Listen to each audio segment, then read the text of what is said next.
स्वर्गलोक के दिव्य आकाश में देवताओं की सभा लगी थी। देवगुरु बृहस्पति अपने पुत्र कच्छ को देख रहे थे, जिसकी आंखों में ज्ञान की प्यास और कर्तव्य की भावना झलक रही थी। कच्छ देवताओं के प्रमुख गुरु बृहस्पति का पुत्र, बुद्धिमान और तेजस्वी था। उसका जन्म ही धर्म, ज्ञान और तपस्या के मार्ग पर चलने के लिए हुआ था। लेकिन इस समय स्वर्गलोक में चिंता का वातावरण था। असुरों के गुरु शुक्राचार्य के पास मृत संजीवनी मंत्र था, जिससे वह मरे हुए असुरों को जीवित कर देते थे। यही कारण था कि हर युद्ध में असुरों को अजेय शक्ति प्राप्त होती थी और देवता बार बार पराजित हो रहे थे। बृहस्पति ने कच्छ को बुलाया और गंभीर स्वर में कहा, पुत्र, देवताओं की रक्षा के लिए तुम्हें एक कठिन मार्ग पर जाना होगा। शुक्राचार्य से मृत संजीवनी मंत्र सीखना ही एकमात्र उपाय है जिससे हम इस युद्ध में संतुलन बना सकते हैं। कच्छ ने बिना किसी हिचक के सिर झुका दिया। वह जानता था कि यह एक सरल कार्य नहीं होगा। असुर गुरु शुक्राचार्य एक महान तपस्वी और विद्वान थे, लेकिन वह असुरों के प्रति पूर्ण निष्ठा रखते थे। यदि उन्हें कच्छ के उद्देश्य का आभास भी हुआ तो यह यात्रा प्राणघातक सिद्ध हो सकती थी। कच्छ ने अपनी माता से आशीर्वाद लिया और अपने पिता की आज्ञा का पालन करने के लिए तैयार हो गया। देवताओं की सेना और स्वर्ग के समस्त ऋषि मुनि उसे विदा करने आए। उसका हृदय कर्तव्य बोध से भरा हुआ था। जैसे ही वह पृथ्वी लोक की यात्रा के लिए निकल पड़ा, आकाश में देवताओं के शंख और वेद मंत्रों का गूंज उठे, मानो स्वयं देवता भी उसके इस कठिन अभियान के लिए उसे शुभकामनाएं दे रहे हों। कच्छ की यात्रा शुरू हो चुकी थी। एक ऐसी यात्रा जो केवल ज्ञान की खोज नहीं थी, बल्कि त्याग, बलिदान और सत्य की परीक्षा भी थी। वनों से घिरा हुआ एक पवित्र आश्रम, जहां प्रकृति अपने सौंदर्य की चरम सीमा पर थी, वहीं पर स्थित था असुर गुरु शुक्राचार्य का आश्रम, जहां असुरों को ज्ञान, शस्त्र विद्या और तंत्र मंत्र की शिक्षा दी जाती थी। कच्छ ने आश्रम के द्वार पर पहुंचकर आदर पूर्वक प्रणाम किया और भीतर प्रवेश किया। उसकी आंखों में विनम्रता और सीखने की लालसा थी, लेकिन मन में एक ही उद्देश्य, मृत संजीवनी मंत्र की प्राप्ति। शुक्राचार्य ध्यान मुद्रा में बैठे थे। कच्छ ने विनम्र स्वर में कहा, गुरुदेव, मैं देवगुरु बृहस्पति का पुत्र कच्छ हूं। मैं आपकी शरण में आया हूं, ज्ञान प्राप्त करना चाहता हूं। कृपया मुझे अपना शिष्य बनाइए। शुक्राचार्य ने उसे ध्यान से देखा। वह जानते थे कि कच्छ देवपुत्र है, लेकिन एक गुरु के लिए शिष्य का कुल, जाति या पक्ष मायने नहीं रखता, केवल उसकी लगन और निष्ठा महत्वपूर्ण होती है। उन्होंने कच्छ को अपनी शरण में स्वीकार कर लिया और उसे शिक्षा देने का निर्णय लिया। दिन बीतते गए और कच्छ ने अपनी प्रतिभा और परिश्रम से सभी को प्रभावित किया। वह वेद, शास्त्र और तंत्र विद्या में निपुण होने लगा। वह आश्रम के अन्य शिष्यों के साथ घुल मिल गया, लेकिन उसका ध्यान हमेशा अपने उद्देश्य पर केंद्रित था। वह गुरुदेव की सेवा करता, नियमों का पालन करता और अपने ज्ञान को बढ़ाने में संलग्न रहता। इसी बीच शुक्राचार्य की पुत्री देवयानी का हृदय धीरे धीरे कच्छ के प्रति आकर्षित होने लगा। उसने कच्छ की बुद्धिमत्ता, विनम्रता और तेजस्विता को देखा और उसकी ओर आकर्षित हो गई। कच्छ की सरलता और उसकी सच्ची भक्ति ने देवयानी के मन में प्रेम की भावना जगा दी। वह हर अवसर पर कच्छ के निकट रहने का प्रयास करती, उसकी सहायता करती और उसके साथ अधिक समय बिताने के बहाने ढूंढती। परंतु कच्छ का मन केवल अपने लक्ष्य पर केंद्रित था। वह जानता था कि यदि वह अपने उद्देश्य से भटक गया तो देवताओं का भविष्य अंधकारमय हो जाएगा। उसने अपने हृदय को दृढ़ रखा, लेकिन उसे यह आभास नहीं था कि देवयानी का प्रेम और असुरों का शक उसकी यात्रा को और अधिक कठिन बना देगा। कई वर्षों तक कच्छ ने शुक्राचार्य के आश्रम में शिक्षा प्राप्त की। वह गुरु की सेवा में तत्पर रहता और अपनी साधना में लीन रहता, लेकिन उसकी बढ़ती विद्वत्ता और गुरु की निकटता ने असुरों के मन में संदेह भर दिया। वे समझ गए कि कच्छ यहाँ केवल एक साधारण शिष्य बनकर नहीं आया है, बल्कि उसका उद्देश्य कुछ और ही है, शायद मृत संजीवनी मंत्र की प्राप्ति। यह विचार ही उनके लिए घातक था, क्योंकि यदि देवताओं को यह मंत्र मिल गया तो असुरों की अजेयता समाप्त हो जाएगी। असुरों ने एक दिन कच्छ को एकांत में पाकर मार डालने की योजना बनाई। जब वह वन में गुरुदेव के लिए लकड़ियां एकत्र कर रहा था, तब असुरों ने उस पर आक्रमण कर दिया। उन्होंने उसे निर्दयता से मारकर उसका शरीर टुकड़ों में काटकर जंगल में फेंक दिया। जब कच्छ शाम तक आश्रम नहीं लौटा तो देवयानी चिंतित हो गई। उसने गुरुदेव से निवेदन किया, पिता, कच्छ लापता है। मुझे लगता है कि उसे असुरों ने मार दिया है। कृपया अपनी विद्या से उसे जीवित करें। शुक्राचार्य को अपनी पुत्री की व्यथा देखकर दया आई। उन्होंने अपनी दिव्य दृष्टि से देखा और सत्य का पता लगाया।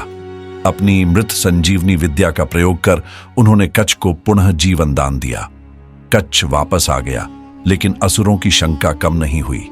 कुछ दिन बाद असुरों ने फिर षड्यंत्र रचा। इस बार उन्होंने कच्छ को मारकर उसका शव गहरे जंगल में दबा दिया।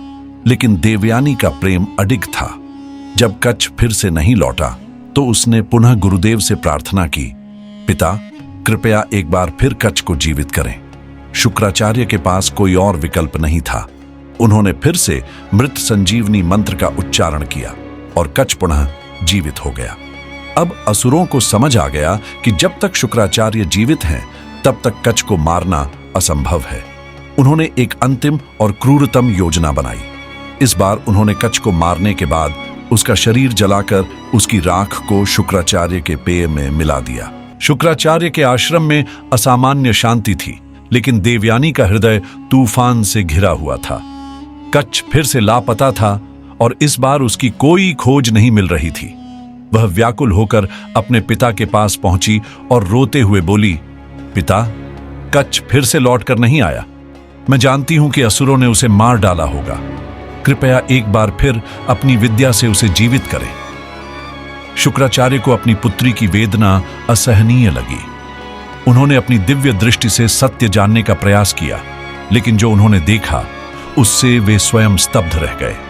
असुरों ने इस बार केवल कच्छ को मारा ही नहीं था, बल्कि उसकी देह को जलाकर उसकी राख को उनके द्वारा ग्रहण किए गए पेय में मिला दिया था। कच्छ अब उनके स्वयं के शरीर के भीतर था। शुक्राचार्य को पहली बार असुरों के इस छल से पीड़ा हुई।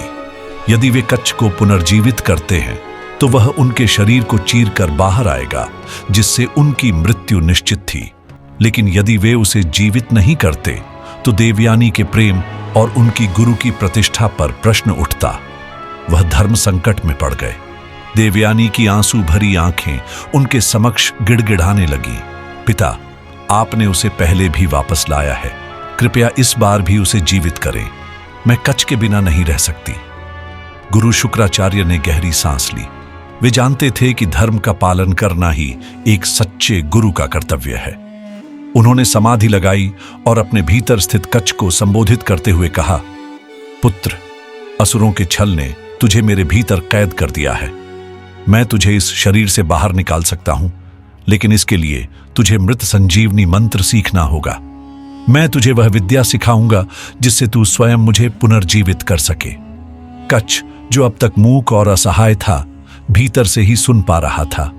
यह वही ज्ञान था जिसे प्राप्त करने के लिए उसने वर्षों तक तपस्या की थी। उसने शुक्राचार्य के निर्देशों को आत्मसात किया और मृत संजीवनी मंत्र को सीख लिया। जैसे ही शुक्राचार्य ने वह मंत्र उच्चारित किया, कच्छ उनके शरीर को चीरकर बाहर आ गया। शुक्राचार्य की मृत्यु हो गई, लेकिन कच्छ अब वह रहस्य जान चुका था जिसके लिए वह इस कठिन यात्रा पर निकला था। परंतु कच्छ केवल ज्ञान का जिज्ञासु ही नहीं, बल्कि एक सच्चा शिष्य भी था। उसने अपने गुरुदेव को उसी मंत्र के माध्यम से पुनर्जीवित किया। जब शुक्राचार्य पुनः जीवन में लौटे तो उन्होंने कच्छ को देखा और एक क्षण के लिए मौन रह गए। उन्होंने उसे ज्ञान दिया, उसे शिक्षा दी, और अब कच्छ उनके ही समक्ष अमृतत्व का रहस्य प्राप्त कर चुका था। देवयानी यह देखकर आनंदित हुई कि कच्छ जीवित लौट आया है, लेकिन उसे यह भान नहीं था कि इस पुनर्जन्म के साथ ही कच्छ की यात्रा एक निर्णायक मोड़ लेने वाली थी। एक ऐसा मोड़ जहां प्रेम, ज्ञान और धर्म के बीच का संघर्ष उसे अपने सबसे कठिन निर्णय तक ले जाएगा। कच्छ अब मृत संजीवनी मंत्र का रहस्य जान चुका था। उसने वर्षों की कठिन तपस्या और बलिदान के बाद वह विद्या प्राप्त कर ली थी, जिसके कारण असुर बार बार मृत्यु के बाद भी जीवित हो जाते थे। अब उसका उद्देश्य पूरा हो चुका था और उसे देवताओं के पास लौटना था, लेकिन जाने से पहले उसे अपने हृदय की सबसे कठिन परीक्षा से गुजरना था। देवयानी, जिसने कच के लिए अपना संपूर्ण प्रेम समर्पित कर दिया था, आज अत्यधिक प्रसन्न थी। वह कच के पास आई और प्रेम पूर्वक बोली, कच, मैंने तुम्हें बचाने के लिए अपने पिता से कितनी बार प्रार्थना की, तुम्हारी मृत्यु पर कितना रोई। मैंने तुम्हें अपने हृदय में स्थान दिया है और अब जब तुम अमृतत्व का रहस्य जान चुके हो तो मैं चाहती हूं कि तुम मेरे साथ जीवन बिताओ। कच ने देवयानी की आंखों में प्रेम की गहराई देखी, लेकिन उसके मन में केवल गुरु के प्रति सम्मान और अपने कर्तव्य का बोध था। उसने शांत स्वर में उत्तर दिया, देवयानी, मैं तुम्हारे प्रेम और त्याग का आदर करता हूं, लेकिन मैं तुम्हारा पाणी ग्रहण नहीं कर सकता। मैं तुम्हारे पिता का शिष्य हूं और गुरु की पुत्री मेरे लिए माता समान होती है। हमारा यह संबंध धर्म के मार्ग में उचित नहीं है। देवयानी की आंखों में आशा धीरे धीरे आक्रोश में बदलने लगी। उसे विश्वास नहीं हो रहा था कि जिसके लिए उसने इतना कुछ सहा वही उसे अस्वीकार कर रहा था। उसका स्वर कठोर हो गया, कच, तुमने मेरा प्रेम अस्वीकार कर दिया, मेरे समर्पण का कोई मूल्य नहीं समझा। तुमने मेरी भावनाओं को ठुकराया और इसलिए मैं तुम्हें शाप देती हूं कि तुम इस मृत संजीवनी मंत्र को कभी अपने लिए प्रयोग नहीं कर पाओगे। कच क्षण भर के लिए स्तब्ध रह गया, लेकिन फिर उसने शांत भाव से उत्तर दिया, देवयानी, मैं जानता हूं कि तुम्हारा क्रोध क्षणिक है, लेकिन तुम्हारा शाप भी मेरे लिए स्वीकार्य है। मैंने यह ज्ञान केवल अपने लिए नहीं बल्कि समस्त देवताओं के लिए अर्जित किया है। यदि यह विद्या मेरे लिए निष्फल भी हो तब भी मैंने अपना कर्तव्य पूरा कर लिया है। देवयानी आंसुओं से भरी आंखों के साथ उसे देखती रही, लेकिन कच बिना कोई और शब्द कहे आश्रम से प्रस्थान कर गया। उसके पग स्थिर थे, लेकिन मन में एक अजीब पीड़ा थी। उसने ज्ञान प्राप्त कर लिया था, लेकिन इस यात्रा की कीमत उसने अपने जीवन की सबसे बड़ी परीक्षा के रूप में चुकाई थी। अब वह अमृतत्व का रहस्य जानने वाला व्यक्ति था, लेकिन स्वयं अमृता प्राप्त करने में असमर्थ था। देवताओं की विजय के लिए उसने अपना सुख त्याग दिया था और यही उसका सबसे बड़ा बलिदान था। कच ने अपनी यात्रा पूरी कर ली थी। वह मृत संजीवनी मंत्र का रहस्य लेकर स्वर्गलोक लौटा, जहां देवताओं ने उसका भव्य स्वागत किया। देवगुरु बृहस्पति ने गर्व से अपने पुत्र को देखा, जिसने न केवल ज्ञान प्राप्त किया बल्कि अपने धर्म और कर्तव्य की रक्षा के लिए कठिन परीक्षा भी सही। परंतु कच के मन में कोई उत्साह नहीं था। उसने जो कुछ भी सीखा था उसकी कीमत अपनी भावनाओं, प्रेम और यहां तक कि अपनी स्वयं की अमरता से चुकाई थी। उसे यह एहसास हो गया था कि ज्ञान केवल अर्जन करने की वस्तु नहीं है, बल्कि इसका सही उपयोग ही इसे सार्थक बनाता है। मृत संजीवनी मंत्र अब देवताओं के पास था, लेकिन यह शक्ति एक बड़ी जिम्मेदारी भी थी। कच ने सभा में खड़े होकर कहा, ज्ञान का मूल्य त्याग से आंका जाता है। मैंने अमृतत्व का रहस्य प्राप्त किया, लेकिन मैं स्वयं इसका उपयोग नहीं कर सकता। यह दिखाता है कि ज्ञान को केवल अपने स्वार्थ के लिए नहीं, बल्कि लोक कल्याण के लिए उपयोग करना चाहिए। यदि इस शक्ति का दुरुपयोग हुआ तो यह विनाश का कारण भी बन सकती है। उसकी बातें देवताओं और ऋषियों के मन में गहरी उतर गईं। कच की इस यात्रा ने यह सिद्ध कर दिया कि सच्चा ज्ञान केवल अर्जन से नहीं, बल्कि उसके सदुपयोग और त्याग से महान बनता है। वह अमर नहीं था, लेकिन उसकी शिक्षा, उसका बलिदान और उसकी निष्ठा उसे युगों तक अमर बना गई। देवताओं ने शुक्राचार्य की मृत संजीवनी विद्या का उपयोग युद्ध में किया, लेकिन कच की सीख ने उन्हें यह समझा दिया कि शक्ति के साथ नैतिकता और संतुलन आवश्यक है। कच की यह कथा केवल ज्ञान प्राप्ति की नहीं थी, बल्कि एक ऐसे व्यक्ति की थी जिसने अपनी इच्छाओं से ऊपर उठकर अपने कर्तव्य को सर्वोपरि रखा। कच की कहानी हमें सिखाती है कि सच्चा ज्ञान और शक्ति केवल उन्हीं के पास सुरक्षित रहनी चाहिए जो इसके योग्य हैं और इसे सही उद्देश्य के लिए उपयोग करते हैं।